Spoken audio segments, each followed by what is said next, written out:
En aquel tiempo Jesús fue a Nazaret, donde se había criado. Entró a la sinagoga y empezó a predicar una lectura del profeta Isaías, donde decía: El Espíritu del Señor está sobre mí, porque Él me ha ungido, me ha enviado a evangelizar a los pobres, a proclamar a los cautivos la libertad y a los ciegos la vista. Y se dirigió luego a ellos diciendo: Hoy se ha cumplido esta escritura que acaban de oír. Todos expresaban su aprobación y se admiraban de las palabras de gracia que saltaban de su boca y decían: ¿No es este el hijo de José? Pero Jesús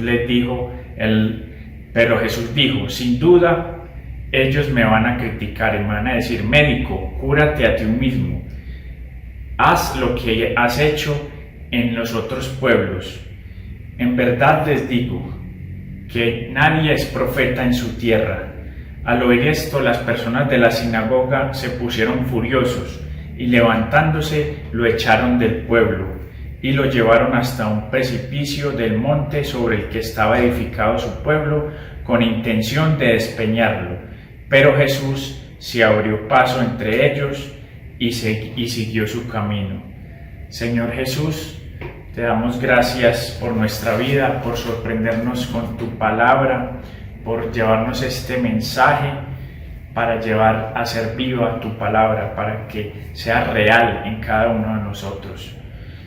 Y le pedimos al Espíritu Santo nos acompañe y a María Santísima en este momento de oración. Gloria al Padre, gloria al Hijo, gloria al Espíritu Santo, como en un principio, ahora y siempre, por los siglos de los siglos. Amén. Hola, mi nombre es Jorge López, discípulo Verbum Dei de Medellín. Es un placer grato estar con ustedes hoy en este rato de oración. El Señor nos regala esta lectura de hoy, que es Lucas 4 del 16 al 30. Lucas 4 del 16 al 30. En su palabra el Señor siempre nos sorprende y nos habla al corazón, nos abraza y nos ayuda a entender, como dice en el título de esta pauta: el Señor cambia nuestra mirada. Cuando leí por primera vez este Evangelio de San Lucas, me dio mucho gozo y mucha alegría cómo el propio Jesús toma una lectura del profeta Isaías, que había sido escrito hace más de 700 años antes de que Jesús naciera, y al leer cómo Jesús iba a anunciar la buena noticia, a curar los enfermos, a anunciar la libertad a los cautivos, a devolverle la vista a los ciegos. Todo esto se estaba haciendo realidad en ese instante. Se estaba cumpliendo el pasaje de esta escritura. Impresionante cómo el Señor hace realidad hoy cada una de esas promesas que se habían escrito hace tantos años, y que yo hoy esté frente a ustedes, también se está cumpliendo esa promesa. Y ustedes que están en este momento sacando el rato de oración, se cumple esa promesa que el Señor te dice por medio de esta palabra. El Señor sigue con esa misión de regalarnos su luz para avanzar, para que no nos quedemos simplemente en un relato que leímos del Evangelio, sino que lo actualicemos, que lo llevemos a nuestra vida. Y nos hace esta pregunta: hoy, ¿cómo sientes la presencia y la actuación del Señor en tu vida? ¿Cómo lo estamos reconociendo hoy?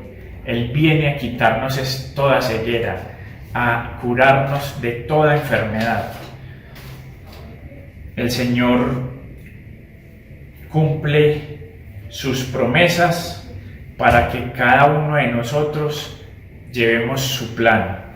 Somos personas que para Él somos sagradas. Él nunca nos abandona, confía plenamente en Él y en su palabra. En la segunda parte del Evangelio, Jesús pasa por situaciones no agradables en la tierra donde Él nació, en Nazaret. El mismo Jesús, como dice en la palabra, dice: ningún profeta es aceptado en su tierra, y lo relacionaba en lo difícil, y lo relacionaba con lo difícil que es evangelizar en nuestras propias familias. Personalmente a mí me pasa, es difícil por un montón de situaciones, nos cuesta y nos señalan, es muy fácil que pasemos por esos momentos. Entonces evangelizar es un reto, pero que lo tenemos que llevar a cabo y anunciar su palabra siempre. Les cuento que la semana pasada estuve en la escuela de novios que asisto con mi novia Moni y vimos un tema que me pareció que era preciso para esto. Vimos el tema de la envidia y los celos, y puede ser que fue algo hermoso porque se puede relacionar mucho con esto que vivió Jesús, que empezó a ser señalado y las personas de Nazaret tenían envidia de él, y lo trataron muy mal, inclusive lo querían hasta tirar por un despeñadero. Entonces definíamos a la envidia que es un sentimiento de tristeza por el bien ajeno. Es una expresión que significa seloí, que significa que en el amor no hay lugar para sentir malestar por el bien del otro. Es un sentimiento maluco, pero es algo que es natural del ser humano. Sentir envidia es natural, es propio de nosotros. El problema es saberlo gestionar, es cuidarlo, es estar alerta, porque de las tristezas se pueden pasar muy fácil al dolor, al rencor, al odio, hasta quererle hacer daño a una persona. A Jesús le pasó eso en su mismo pueblo. Le tenían envidia, celos por todo lo que él había hecho en otros pueblos, que simplemente él era el hijo de José, lo llamaban, no, usted es el hijo de José, usted no. Entonces, en un principio sentían admiración por él, cómo se expresaba, y luego de sentir admiración se pasó a lo totalmente contrario.